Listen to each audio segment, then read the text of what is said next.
What's going on, Initiative? Welcome back to the channel. I'm your co-host, Darrin Bradley, and today I'm here doing a review of Wonder Woman Bloodlines from DC Animated, or Warner Brothers Animated. Sorry about that.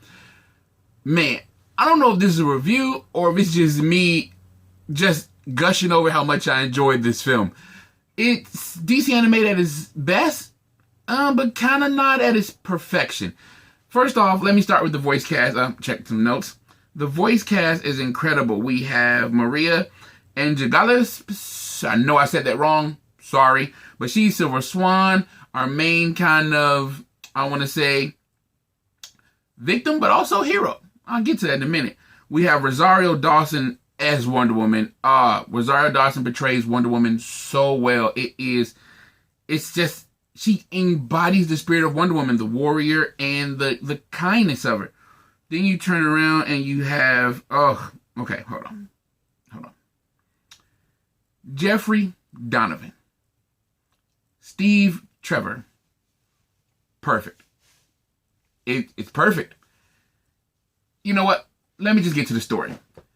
This Wonder Woman Tale Bloodlines, of course, follows the DC Animated series. The DC Animated series is basically most of Warner Brothers stuff that started off with Batman, the animated series from the 90s, and has evolved into other TV shows and to movies. This movie follows into what's the reboot of that animated series or animated movies, in a sense, after the Flashpoint Paradox movie. Or Flashpoint, for short. Flashpoint reset the DC Animated series. They brought in a whole bunch of new stuff, new ideas, new costumes that pulled over from the New 52 from the comic books. Well, they're readjusting stuff, just like in the comic books, where they're bringing back more of the classic iterations and classic storytelling from the DC universe. New 52 wasn't bad, but New 52 just had some weird things in it which didn't really go well with the fans. So DC is adjusting. Same thing in the animated universe. The new costumes were great. I enjoyed them. But some of the storytelling was off, and some of the relationships that weren't there just didn't feel right, and they're adjusting that here. Let's start off with Wonder Woman Bloodlines. Of course, that's what we're talking about. Wonder Woman Bloodlines opens up with her leaving Themyscira, getting introduced to Steve Trevor. The classic, his plane crashes, and he reveals Themyscira, the island of the Amazons.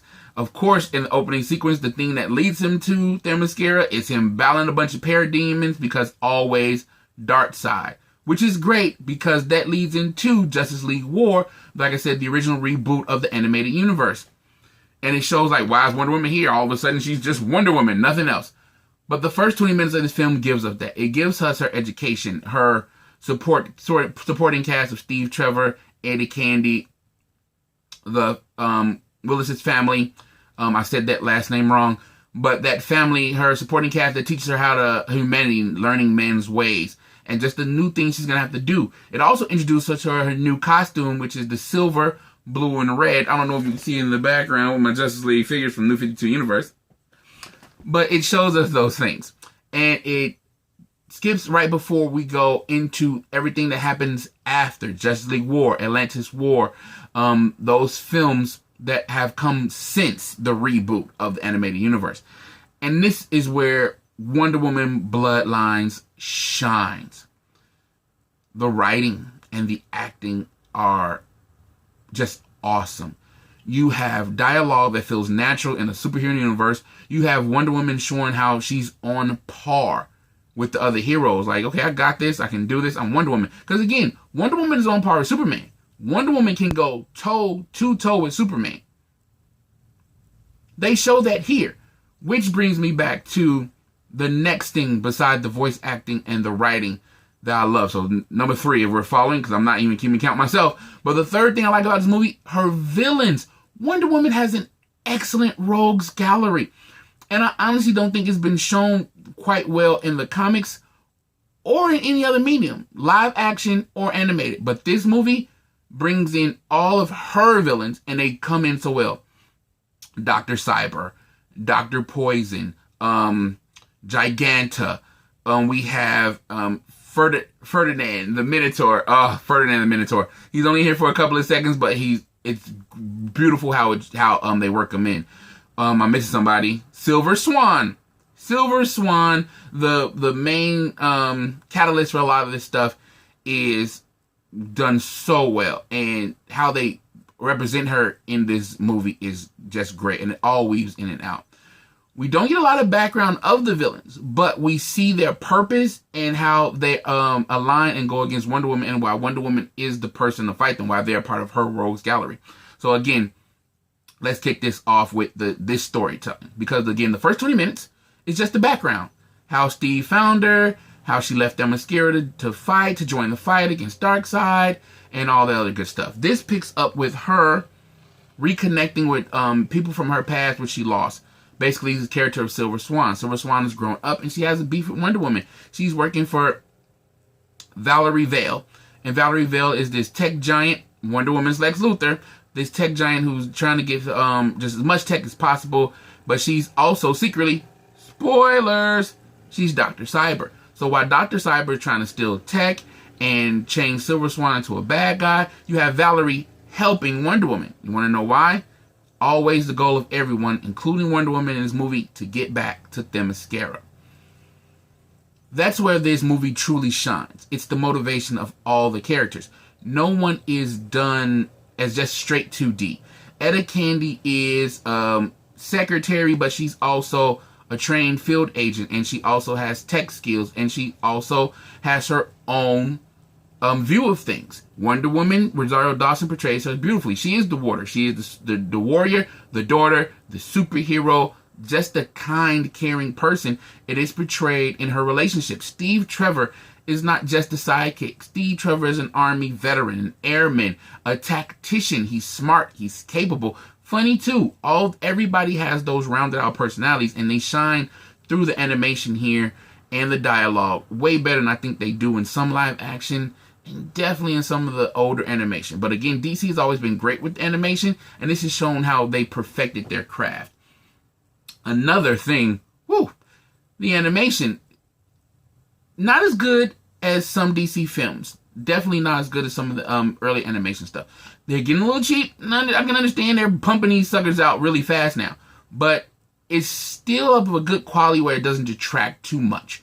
But the fight scenes are great. They're fluid. You know where everything is. Everything is sharp, especially in HD. Everything is sharp. The colors are great, and it shows the world vibrantly, even with like only a few places you go to. But they're detailed enough where it's like, okay, I see that this is different. This is this place without me having the characters having to automatically say it, which of course they do. I mean, it's animation. So they tell you, this is where we at. But you don't have to. If you look, the detail is there, and it's great. Which again wraps back into the storytelling.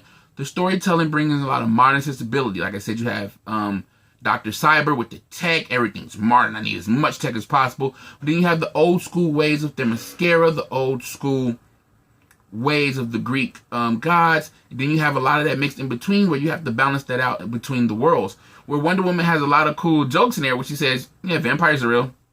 And just quiet like, what? Or when she says, yeah, the Minotaur was real. Yeah, now we gotta fight him. Which brings me back again to the characterization of Ferdinand the Minotaur, who becomes an ally of Wonder Woman. Any other superhero, when they fight a big, mean beast, punch, punch, punch, punch, punch. Wonder Woman's like, no, something's going on here. Let's figure this out. Turns him into an ally. That is something about Wonder Woman which is portrayed very well by Gal Gadot, but in this movie comes across well. It's not just about fighting. I'm a protector. And protecting does mean fighting, but it means defense. If there are better ways to deal with stuff other than punching, we figure it out. But if the only way is to punch, I'm going to be the best puncher in the group. That is done perfectly here. This movie makes me want to read more Wonder Woman comic books. It makes me want Wonder Woman comic books to step up. It makes me cannot wait for Wonder Woman 1984, which I hope a lot of these characteristics of Wonder Woman are portrayed well. Of her kindness, her strength, and her ability just to kick ass. And yes, I'll wait all the way to the end of this review to say that, because it just has to be said. Wonder Woman kicks ass. Wonder Woman is fantastic.